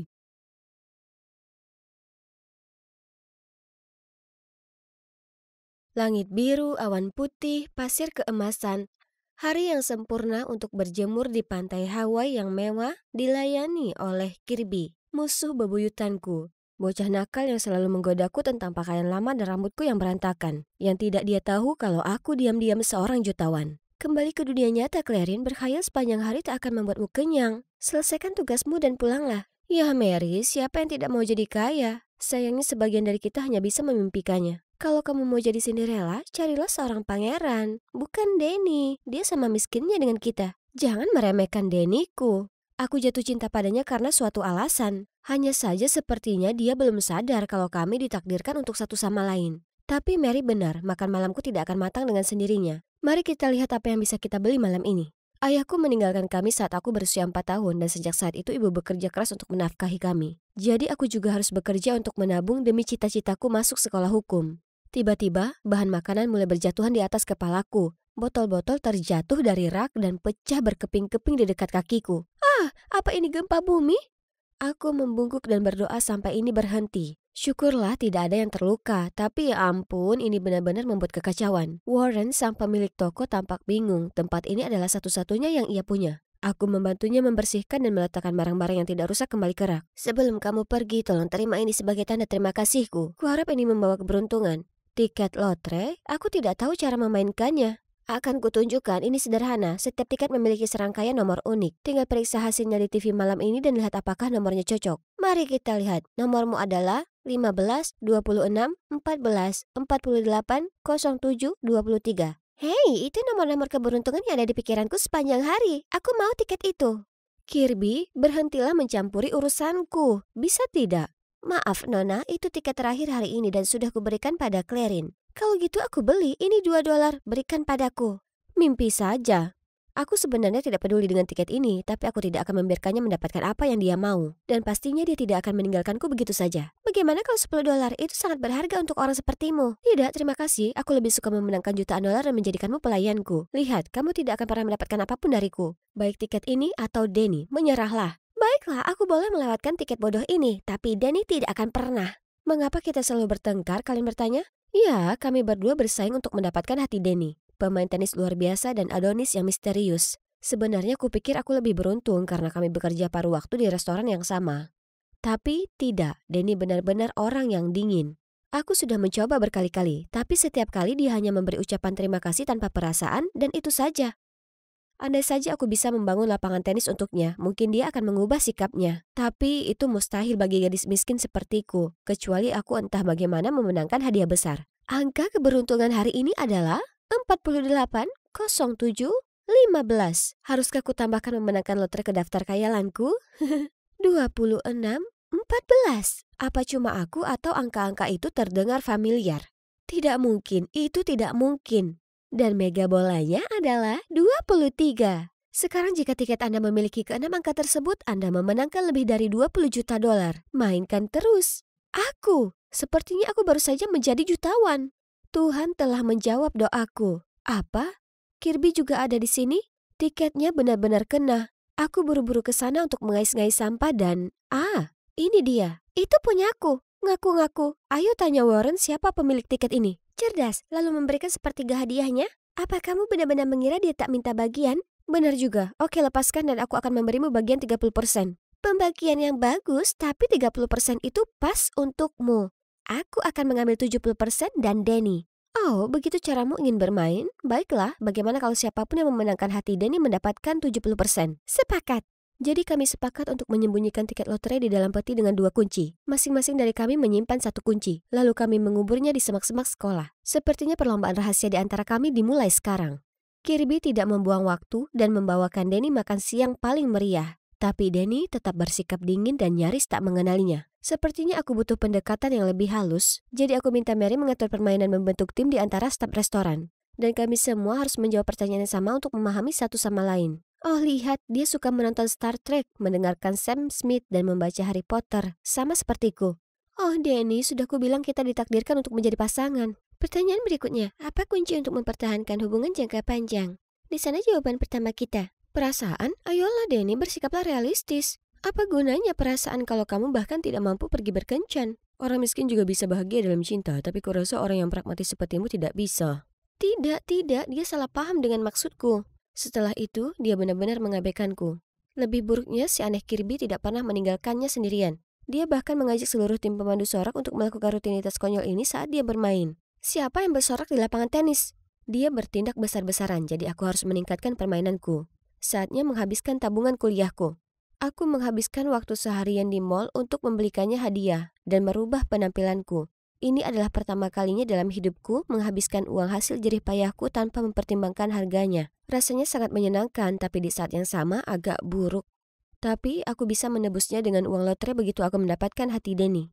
Lihat, aku melihat jam tangan ini dan langsung teringat padamu. Aku bahkan bertemu dengan seorang pemain tenis profesional di mall. Bisakah kamu percaya? Dan dia bilang kalau raket ini adalah yang terbaik. Bagaimana menurutmu? Kamu gila, ini harganya jutaan. Kenapa kamu melakukan ini? Itu bukan reaksi yang kuharapkan, tapi aku menyukaimu, Denny. Aku tidak cukup berani untuk bilang karena aku tidak punya apa-apa. Tapi sebentar lagi hidupku akan berubah dan aku bisa memberikan segala. Aku tidak butuh barang-barang itu. Kamu sangat boros dan dangkal. Kamu pikir uang bisa membeli apa saja, termasuk perasaan? Mengapa dia begitu marah padaku? Aku mengira dia pasti menyadari kalau aku sudah bekerja keras untuk semua ini, dan bahkan membuat diriku terlihat lebih cantik untuknya. Oke, dia mungkin tidak suka hadiah-hadiahku. Tapi sebegitu burukkah aku ingin sedikit bermurah hati pada diriku sendiri karena punya uang?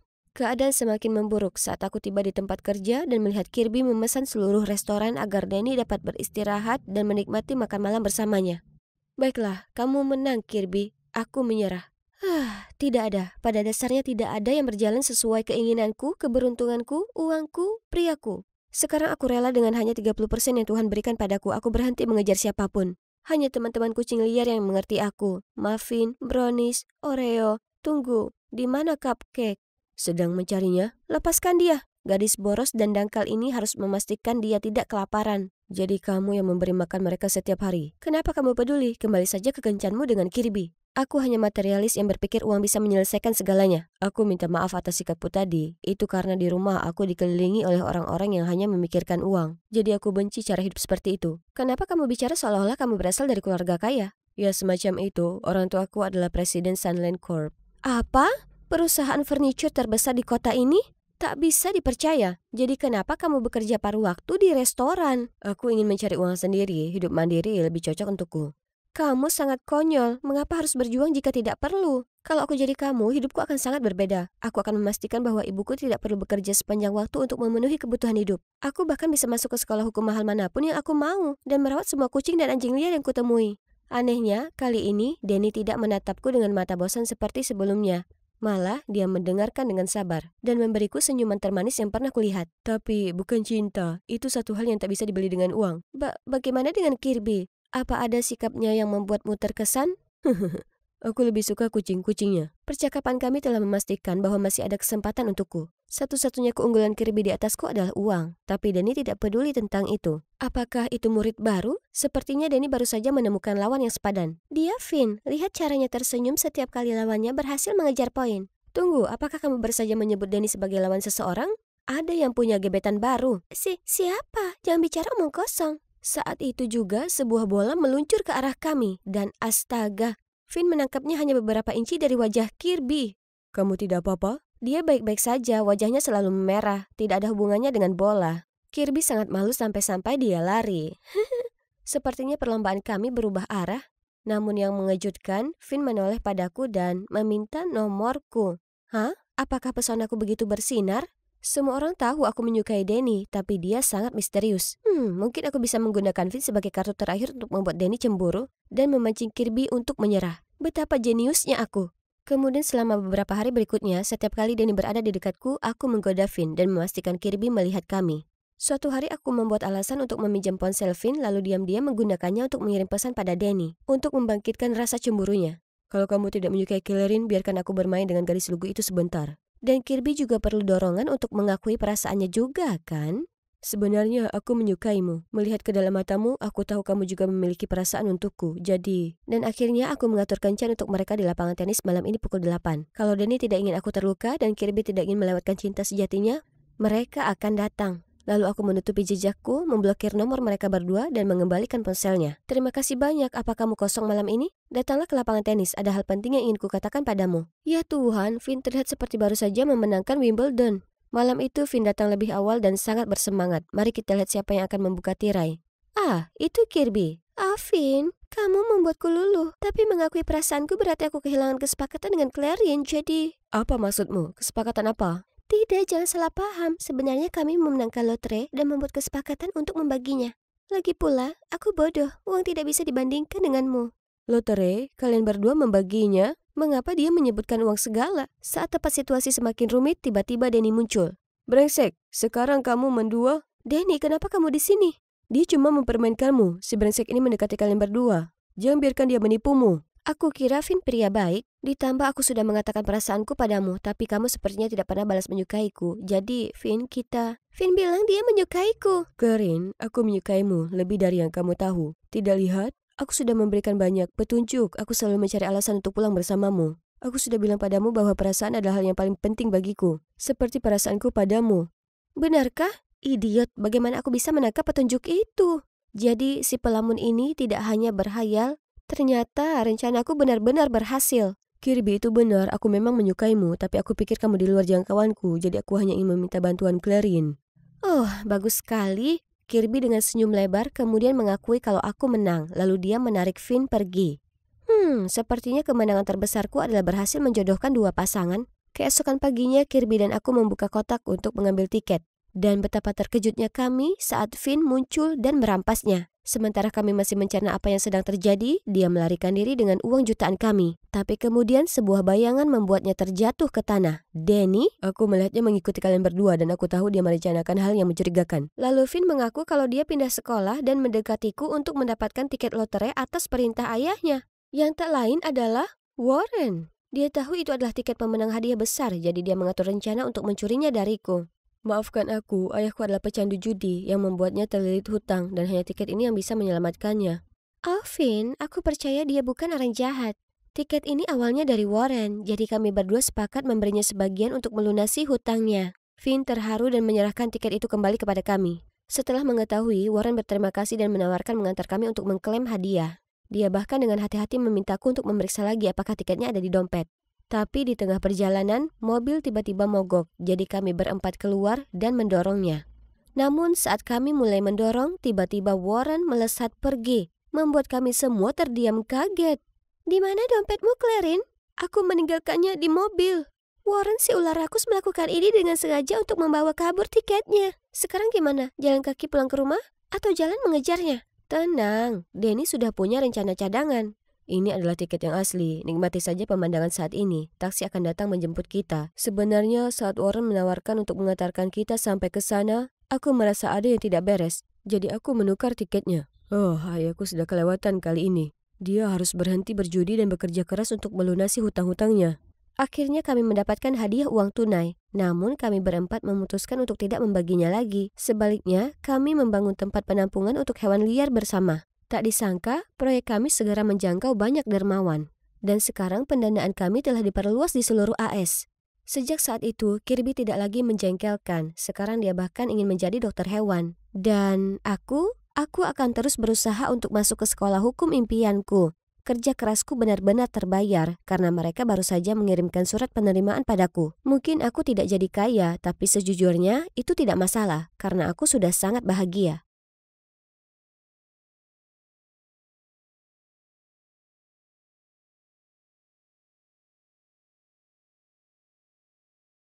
Hai guys, namaku Lia, tipe cewek kutu buku dan penggemar berat es. Aktor paling berbakat, brilian, dan hebat yang pernah ada. Namun sebagai pusat perhatian, aku mengubah diriku menjadi Aubrey Fern, bintang glamor dari film terkeren saat ini. Follow me crush dengan es yang asli.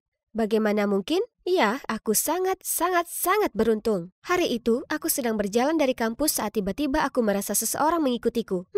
Pria misterius ini pasti merencanakan sesuatu yang tak baik. Jadi aku mengubah ruteku melewati gang bau ini berusaha lolos darinya. Tapi dia tetap gigih dan mengejarku. Kalau begitu, kau memilih kematian. Saat dia hanya berjarak 3 meter, ku ambil keranjang sampah dan melemparnya di kepalanya. Mengambil tongkat golf di dekat situ dan mulai memukul tanpa henti. Dasar kau bajingan, kau macam-macam dengan cewek lugu tak berdaya yang salah. Stop, siapa yang kau bilang bajingan? Aku ini manajer artis, aku dari Moon Entertainment. Tunggu, Moon Entertainment? Seperti label manajemen milik S? Lalu kenapa kau tak bilang? Ternyata namanya Grayson. Dan dia tak di sini untuk suara malaikatku atau gerakan tariku yang karismatik. Tapi coba tebak, karena wajahku. Pria ini pasti komedian. Beberapa hari yang lalu kau memakai filter kembaran selebriti di TikTok dan hasilnya adalah Aubrey Fern, artis yang ada dalam manajemen kami, betul? Ya. Sebenarnya Moon Entertainment yang membuat filter itu. Kami mencari seseorang yang mirip Aubrey untuk menggantikannya. Oke, aku pasti memukul kepalanya terlalu keras. Sebaiknya aku segera menyingkir darinya. Tapi dia langsung menangkapku dan segera memindahkanku ke kantor pusat perusahaan. Bahkan CEO-nya sendiri datang untuk menyambutku. Mereka benar-benar serius soal aku menggantikan Aubrey. Seluruh identitasnya. Rupanya aktris itu menganggap dunia hiburan terlalu membuat stres dan memutuskan berhenti. Tapi dia adalah salah satu wajah utama perusahaan, jadi mereka tak bisa membiarkannya menghilang begitu saja. Entah dari mana, pintu terbuka dan masuklah Ace. Dia langsung menuju ke arahku, sangat perhatian, lalu dengan lembut mengusap hidungku hingga kering dengan lengan bajunya sendiri. Jadi, ini yang akan ku pacari? Aku tak sabar untuk itu. Apa? Pacaran? Itu benar, Lia. Aku sudah memberi pernyataan kalau Ace dan Aubrey pacaran. Orang-orang akan heboh. Sebagai Aubrey yang baru, kamu akan mendapat kesempatan langka untuk menjadi pacar Ace. Tentu saja hanya berpura-pura. Tapi sepertinya dia tertarik denganmu. Aku rasa aku baru saja mendapat jackpot. Ini dia Aubrey 2.0. Hari berikutnya, aku datang di salon kecantikan terkemuka untuk mendapat makeover artis. Mulai dari kilau rambutku hingga ukuran pori-poriku, semuanya harus tanpa celah. Dan kalian tak akan percaya berapa banyak baju desainer dan perhiasan yang boleh ku coba. Aku terlihat seperti $1 juta. Ace akan kaget saat berikutnya bertemu denganku. Kau mungkin terlihat seperti Aubrey, tapi kepribadianmu perlu dilatih. Astaga, siapa yang meludahi kopimu pagi ini? Sebaiknya kau berbenah, karena aku akan pindah ke rumahmu. Apa? Tak mau. Kau dan mulut berbisamu harus 3 meter jauhnya dariku. Atau aku panggil keamanan. Coba tebak Nona Diva. Tersebut dalam kontrak kalau manajermu alias aku harus mengawasimu sepanjang waktu, supaya kau tak membocorkan apapun yang jadi rahasia. Kau menggertak. Oh ya? Aku menatap kontrak itu, terlalu kaget untuk bicara. Kenapa ku tanda tangani tanpa membaca terlebih dahulu? Pria itu mimpi buruk. Dia bahkan pura-pura jadi siswa pertukaran pelajar Italia dan mengikutiku masuk kelas. Anehnya, semua cewek-cewek di kampus memuji aksen palsunya. Sei un porco. Aku tak tahu mana yang lebih menyedihkan, aksen Italianya atau kalian yang sungguh terpesona akan itu. Cewek ini tak bisa menerima candaan. Kalian tak boleh menyentuh wajahku. Kontrakku menyebut itu bernilai. Sebelum aku sempat berkata lagi, Grayson menyeretku pergi seperti boneka kain. Terlepas dari hal itu, hidup sebagai Aubrey itu luar biasa. Aku bisa muncul di banyak sekali sampul majalah, menghadiri banyak acara eksklusif, dan membintangi komedi romantis yang paling ditunggu tahun ini. Dan kalian tahu apa bagian terbaiknya? Ada Ace tepat berada di sisiku. Bayangkan menjadi sedekat ini dengan idolamu setiap hari. Kau bisa benar-benar jatuh hati padanya. Tapi jangan khawatir, orang-orang masih akan mengira kau cantik selama kau tahu bagaimana berpose di depan kamera. Suatu kali ku dengar Ace mengatakan bahwa tipe idealnya adalah gadis dengan kulit yang sehat dan terkena sinar matahari. Jadi kupikir aku harus mencoba tanning. Tapi ketika aku sampai di lokasi syuting hari berikutnya, semua orang tertawa padaku, mengatakan aku terlihat seperti cumi setengah kering. Ini sangat memalukan. Pasti Grayson senang sekali mengolokku. Tapi sebaliknya dia bergegas meletakkan jaketnya di atas kepalaku untuk menutupiku. Kenapa kau berusaha keras demi si narsis itu? Kau tampak konyol. Kurasa dia tampak imut, hanya perlu sedikit blending. Itu Ace, dia membelaku. Wajahnya yang tampan tiba-tiba jadi sangat dekat denganku. Mau pergi kencan denganku malam ini? Ya, 1.000.000 kali ya. Aku segera pulang setelah kerja, menghapus lotion tanning bodoh itu, lalu bersiap secepat kilat. Kita bertemu di restoran Privat Inn lantai 32 dari sebuah gedung mewah. Dan di sanalah Ace, bintang yang bersinar paling terang di antara lampu kota menungguku. Dia bersikap sangat lembut dan manis. Kami bersenang-senang. Matanya yang indah menatapku seolah hendak mengatakan sesuatu. Sesuatu yang manis, aku bisa merasakannya. Saat kilauan datang entah dari mana, menyilaukan kami. Paparazzi? Bagaimana bisa ke sini? Aubrey, apa ini benar kau di foto itu?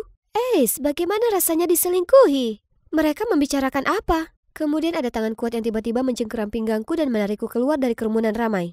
Itu Grayson. Aku tak pernah merasa sebahagia ini melihat wajah pemarahnya. Kami masuk ke dalam van dan Grayson menunjukkan kami artikel diriku yang mencium pria asing di sebuah resor pantai. Apa? Ini pasti editan, kita harus meluruskan ini. Ace tak mendengarkan kata-kataku. Wajahnya berkedut-kedut karena marah. Apa kau tahu bagaimana ini bisa mempengaruhi karirku? Aku diselingkuhi? Itu menjadikan sekali. Minggir, aku harus keluar. Aku tak bisa bersamamu sekarang. Dia membanting pintu, lalu bergegas pergi. Aku tak bisa berkata-kata. Aku tak pernah melihat sisi menakutkan dan kejam darinya sebelumnya. Jangan pedulikan dia terkadang bisa jadi sangat menyebalkan. Akan kubelikan kau es krim lalu kita pulang, oke? Kata-kata Grayson menghiburku. Jujur, aku tersentuh dengan cowok jenis bertangan dingin tapi berhati baik ini. Grayson berusaha keras melindungiku dari reaksi publik, tapi percuma. Karena Moon Entertainment membiarkan rumor palsu itu menyebar seperti api liar. Sekarang Aubrey alias aku jadi omongan jelek di mana-mana. Wanita nakal, murahan, Beberapa bahkan mengatakan aku ini noda dalam karir S. Cukup sudah, aku tak bisa lakukan ini lagi. Aku masuk ke ruang kerja CEO, bersiap untuk menyampaikan pendapatku, tapi dia malah bersantai dengan S. Lia, tepat orang yang sedang kucari. Aku hendak membuat pengumuman kalau Aubrey bukanlah orang yang ada di foto itu. Dan kau dan S masih saling mencintai. Tidak, terima kasih. Aku kesini untuk berhenti. Tekanan ini terlalu berat. Sekarang tenang dulu. Mungkin perjalanan menyenangkan ke kota cinta akan membuatmu tenang, ya kan, S? Tentu saja biarkan staf memperbaikinya sementara kita beristirahat dan mungkin untuk saling mengenal lebih dekat. Ayo, kuantar kau pulang. Terakhir kali kami bertemu, S bertindak gila. Dan sekarang dia bersikap manis bagai gula. Seperti Jekyll dan Hyde. Tiba-tiba dia menghentikan mobil di tepi sungai dan menoleh ke arahku. Lia, aku salah telah melampiaskannya padamu. Aku tak pernah menghadapi tekanan besar seperti itu sebelumnya dan aku kehilangan akal sehatku. Dan apa kau tahu? Malam itu aku hendak bicara dari hatiku. Aku mencintaimu, Lia. Dia menarikku untuk mencium. Itu sungguh di luar dugaan. Aku bahkan tak tahu harus berpikir apa. Tapi kemudian dia membuka matanya dan menatapku. Sangat jatuh hati dan tak bisa menolaknya. Sayang, aku tak sabar untuk berada di Paris bersamamu. Ini semua yang aku idam-idamkan, ya kan? Malam itu, Moon Entertainment akhirnya membersihkan rumor itu. Tak hanya itu saja, fotoku dan S berciuman menjadi tajuk utama. Bagaimana bisa mereka mendapat foto ini? Paparazzi itu sangat licik. Aku sangat bingung dan entah kenapa aku terus memikirkan tentang Grayson dan bagaimana perasaannya jika mendengar berita ini. Aku mendatangi atap dan melihatnya sedang duduk sambil merenung. Hei, apa kau belum dengar? Mereka sudah membersihkan skandalku. Ingat, itu bukan skandal mulia. Jangan biarkan Moon Entertainment memanipulasi hidupmu. Kau tak mempercayai mereka? Ya, dan aku juga tak mempercayai S juga. Ini tak ada hubungannya dengan S. Dia sekarang sungguhan jadi pacarku. Ditambah lagi, kami akan ke Paris untuk liburan romantis. Grayson menghela napas panjang.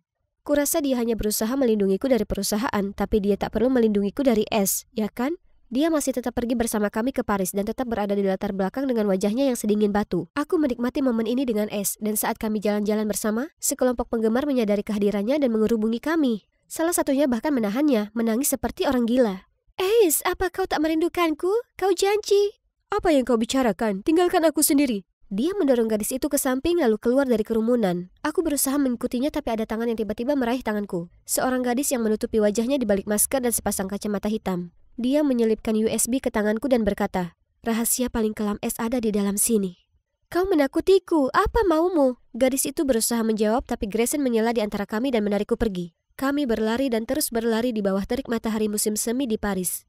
Kenapa momen unik ini seperti jauh lebih romantis daripada yang kualami dengan S, idolaku? Apa mungkin kalau aku jatuh hati pada Grayson? Grayson membawaku kembali ke hotel, tampak muram saat dia berbalik untuk pergi. Di saat itu, kusadari aku tak ingin dia pergi. Dia satu-satunya yang memahamiku dan membantuku jalani kehidupan ganda yang gila ini, bukan S. Dia dan kehidupan selebritinya tak cocok denganku. S lebih baik tak bersamaku yang menghalangi ketenarannya. Grayson sudah coba memperingatkanku berulang kali. Mungkin gadis bermasker tadi tahu sesuatu? Kutancapkan USB itu ke laptopku, dan sebuah video muncul di layar. Ini bukti kalau Moon Entertainment memanipulasi media selama bertahun-tahun untuk menutupi kehidupan pribadi S yang penuh skandal. Peristiwa gelap yang kami sebagai penggemar tak pernah lihat sebelumnya. Masalah dengan amarahnya, problem minumnya, skandal perselingkuhannya. Aku menggulir ke bawah dan melihat lusinan foto dengan gadis-gadis yang berbeda berciuman. Dan mereka bukan hanya sembarang gadis tapi penggemarnya sungguhan. Aku kenal mereka. Lihat, ini gadis yang menangis sore ini. Dan yang ini adalah admin terkenal dari salah satu situs penggemarnya. Ini sulit dipercaya. Dia sudah mempermainkan seluruh penggemarnya untuk hal bodoh. Tepat di saat itu, ku dengar suara erangan dari balkon. Seseorang berusaha memanjat masuk ke kamarku. Tunggu, itu orang asing yang memberiku USB. Yang ku tahu dia bisa saja penguntit berbahaya. Mengingat semua bukti ini yang entah dia punya, panik ku ambil USB itu langsung lari ke kamar Grayson untuk minta bantuan. Pintunya terbuka tepat saat penguntit itu mendatangi kami. Dia menyembunyikannya di balik punggungnya dan menghadapi gadis gila bermasker itu. Jangan bergerak atau kau akan berakhir di penjara saat ini juga. Gadis itu berhenti, tangannya terangkat di udara. Di saat kami membuka penyamarannya, aku sangat terkejut. Itu adalah Aubrey. Aku tahu ini kelihatannya gila, tapi tolong dengarkan aku. Apa yang kau lihat di USB itu adalah kebenarannya. Manajer S yang memberiku itu. USB apa? Bukankah kau memang meninggalkan industri ini? CEO bahkan menyuruh semua staf menghapus kontakmu dan pada dasarnya menghapus keberadaanmu. Ular itu sudah membohongimu selama ini. Aku tak keluar. Aku hanya ingin sedikit waktu istirahat untuk mengatasi kesehatan mentalku. Jadi aku menjalani digital detox sebentar. Saat aku kembali, aku mengetahui kalau aku sudah dipecat tanpa alasan dan digantikan dengan orang yang serupa. Aku sangat terpuruk dan tak tahu harus berbuat apa. Untungnya, manajer S menghubungi untuk membantuku. Dia sudah menyaksikan wajah asli S dan membencinya. Tapi Moon Entertainment sudah menjebaknya dalam kontrak yang akan berakhir hingga tamatnya karir S. Tak mungkin baginya keluar hingga saat ini. Manajernya diam-diam mengumpulkan dan mengirimiku bukti ini lalu menyuruhku untuk mendatangimu. Karena kau juga salah satu korban mereka sama seperti kami. Astaga, ini sungguh kacau. Kau tahu kemana dia pergi setelah pertemuan kita sore ini? Aku menggelengkan kepalaku dengan bingung saat dia menunjukkan sebuah video S bermesraan dengan salah satu gadis di pesta sebelumnya. Bagaimana dia sangat tak tahu malu. Apa kami para penggemar seperti orang bodoh baginya? Tak perlu ragu-ragu lagi.